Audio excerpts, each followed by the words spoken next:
Hello everybody, it's Miranda here with another tutorial for the Spellbinders Platinum 6 die cutting and embossing machine, which I have received and I cannot stop playing with it. It has so many cool features, and I hope to show you in this video a few different techniques using the Gilded Ornaments set of dies. I wanted to go traditional on some of them and then kind of show some funky ways to use them. Also, I have an art journal page to share soon that uses them as well. So there's plenty of options with this die set. So to start out, I'm just going to use my Spellbinders die, the Gilded Ornaments one, and it comes with 3 different designs, and they're each very, very beautiful. And then it has just a circular shape, which you need to nest the two together, like the design part and the circular shape, in order to cut out a full ornament. In this video, I only show that once because I'm showing how to kind of use the dies in different ways. And I also use the circle just to cut out some regular circles to make some ornaments for my tree. You can do tons and tons of options with these beautiful dies. So this is the Platinum 6 from Spellbinders, and I absolutely love it. It works extremely well. I have the embossing mat with it. It's like the tan rubbery one, and then also the blue embossing plate. The regular cutting plates, and then just the platform that typically comes with it. So here I have a piece of sweet peppermint paper, and I'm just using the regular platform and the 2 die cutting plates and running it through. And I always run it through twice, just forward and backward. It's just a habit. And it cuts perfectly. You don't even really need to use that tool in one there that I have out. It just perfectly cuts out the beautiful design there. So the ornament looks pretty just as is, or you can back it with another sheet of paper, and it looks very dimensional that way, and you get some really cool contrast. After each technique I'm going to show you a card that I created using it, and then at the end I will show you a little tutorial for a super quick, like 3-minute card. So here I'm using that embossing mat. It's the tan one. I die cut 3 of those ornaments out, put the blue embossing plate on top, and I am just running it through my machine. And I ran it back and forth a couple of times. You can use your dies for this. I've seen people use their dies, but the directions tell you to use just the die cuts themselves, and I didn't want to ruin my dies, so that's what I did. And it works out really well and gives you these really cool embossed patterns, so you can imagine what you can do with different dies. So this was pre-gesso papered, and I just sprayed it with some water, and I'm going to use my favorite Dragonfly Blue Color Bloom Spray by Prima, and I'm just spritzing it on there and letting it kind of run and do what it wants to do, and using the paper towel to kind of dab up some excess. And I also spritzed some Fairy Pond on the other one that I used a second ago. It's just really fun to get out your sprays and inks, and just it really highlights those raised areas. It almost looks like you use modeling paste and a stencil. So this is the card that I created using that, and I used the Wild Raspberry Color Bloom Spray. So here is another technique that I'm going to show you all. These are just so much fun to play with, y'all. So what I do is I kind of stagger them around, and I don't use that circle piece that cuts them out all the way. So all I'm doing here is just cutting those little designs out into my paper, which is going to go on a card. So you're just going to kind of, cut 3 at a time, move it around. And I kind of messed up on one of these, but I kept going with the video anyway. It wasn't that big of a deal. Sometimes you might just have to do 1 at a time or 2 at a time if you're going off the side of the paper. But I ran this backward and forward, and the plate kind of moved a little bit. So it cut a little funky, but it works out well. Typically, this was the first time I had that happen, but it's not a big deal. So when the card you're going to see that I did this technique on, I also backed with clear acetate, and I had spritzed it with some color bloom, and then I just put it behind those cut shapes, and it looks so, so pretty. I love, love, love this technique. It gives so much interest to your paper and just looks really pretty. So that's what it looks like before you add it to your card or do anything else to it.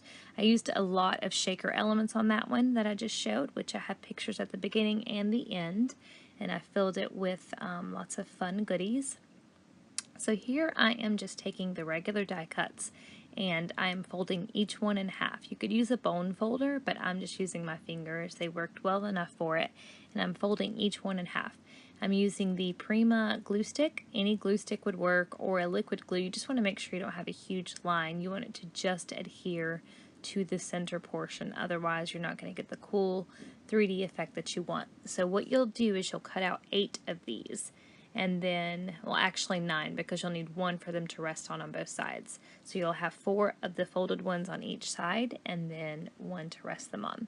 So 9 circles will create a really beautiful 3-dimensional all the way around ornament, and it's really fun to do. So I'm just adding it to that piece that I cut out, which will be the back and front. It will serve as like the base for the back and the front. And I just keep kind of like playing with the way that they're placed, and sometimes, you know, as the glue dries, you can kind of play with it a bit more and pull it apart a little more. But I like using the glue pins or like an Elmer's glue stick. Even any kind of glue stick would work better for this than a liquid adhesive, in my opinion anyway. So I'm adding 1 more in the middle on this one, just because I was going to adhere it to a card flat instead of all the way around like the other ones I'll show you in the picture. So for this one, I added 1 more set there, so I had 3 of the double-sided ones. But you can see how pretty and easy it is to make 3D dies, and it comes in the die set, it comes with these little bows and then also just the little hangers there. And I have found if you glue 2 of the little hanger pieces together, it's much more sturdy. So that's what I've done to all of mine. And then you just hang it with some string, and you have a really pretty ornament that's completely 3D, and the design is beautiful, and you could use any paper you wanted. Music note paper would look beautiful cut out like this, and I plan on doing that for my Christmas tree. So I have another technique coming up, which is really easy. This was just one of those sweet peppermint watercolor cards. And I'm sorry that I'm off camera a little bit for this first part, y'all. It's kind of hard. I didn't realize that the machine was so far forward, but what I'm doing is I'm lining up those circular dies just at the bottom of my card, at the very bottom. So half on and half off is all I'm doing. And I realized, I think, that I was a little too far off, so I kind of fixed it here and pushed it forward. So it just is going to cut out this really cool little shape. And like I said, you might have to do 2 at a time and then take the other 2 off to do the third one, because you don't want to ruin your dies or have them pushing against each other in any kind of way. These dies are beautiful, and I want to keep them forever, and they cut so well. And I typically cut upward, but because I was really watching the way I was positioning these, I wanted to cut downwards. And you can see just how pretty of an edge that gives you. And I did it on that card right there. And I kept all these very simple, so I tend to go quite ornate with my cards. So this one I'm going to show you from start to finish what I did. And I'm spritzing it with the Wild Raspberry Color Bloom spray from Prima, and I dab up in a couple of areas, and all that does is just kind of give me a variation in color. Some of them will be more intense in color and pigmented, and then others will be a little bit lighter, but I just spritzed it all over. Now I'm going to use, now that it's completely dry, it does look wet, which I love about that. The new Color Bloom 2, I love that it still looks wet even though it's dry. So I'm taking the tip of a paintbrush and using some 3D matte gel. It's my go-to adhesive for any metal embellishment or anything heavy that I'm using. So I'm just doing a little line there, and I'm adding a leftover piece of rhinestone I had in the picture of the card previously. I had rhinestone on it, and this was the leftover piece. So I knew it wasn't going to go all the way across, but I figured I could cover up the left side with the flower that I was going to use, and that's what I did. So just kind of use your nails or like a bone folder or whatever you have on hand, a Q-tip, a toothpick, just to kind of, make sure 3D matte gel is not, oozing out of the sides, which I didn't use a lot. So it doesn't take very much to hold these lightweight embellishments down. So I used some Scrapbook by Adhesives there, the foam dots, and I put them on the back of my sentiment, which I cut out from the Sweet Peppermints line. And this is just a Recollections flower that I'm adding, and you'll see me use a paintbrush a lot to kind of push things around. It just keeps my hands a little bit cleaner when I'm working with mediums, and I'm just trying to make sure that that flower kind of covers up that blank spot where the rhinestones are missing. So the sentiment is Let There Be Peace on Earth, and it's from the Sweet Peppermints line. these are flowers from the Garden Fable collection, which is a much older release from Prima, but they were the perfect colors for like what I was going for, so that's what I used. So this card literally is taking like 3 minutes and it is done, and all you're doing is adding a little bit of color bloom spray, a little bit of ink, whatever you have on hand, a pretty die cut to add to the edge. If you don't have a die cut or a die cutting machine or a die that would look pretty, you could use a paper punch, a border edge punch.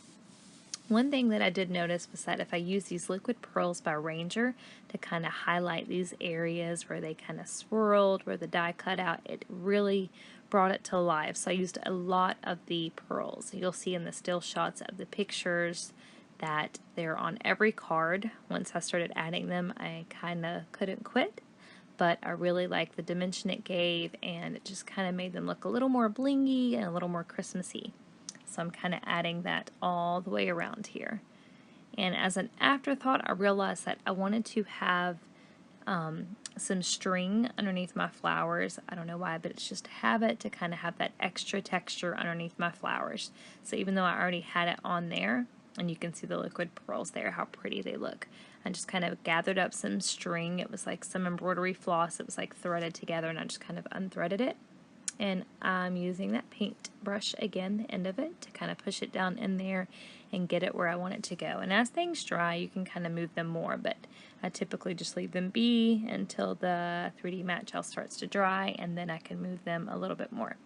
So that is the card I created. I hope you like all of the ones that I created in the pictures and all the different ideas. The fact that you can emboss with these dies is just amazing to me. So you can create your own ornaments for your tree. You don't have to spend any money. I'm sure we all have paper around. It's just really fun, and I can't wait to share my art journal page with you. So make sure to check out all of the links below. Check out scrapbook.com and the Spellbinders blog at spellbinders.com. And thank you all for watching. Have a beautiful day and happy holidays coming up. Bye.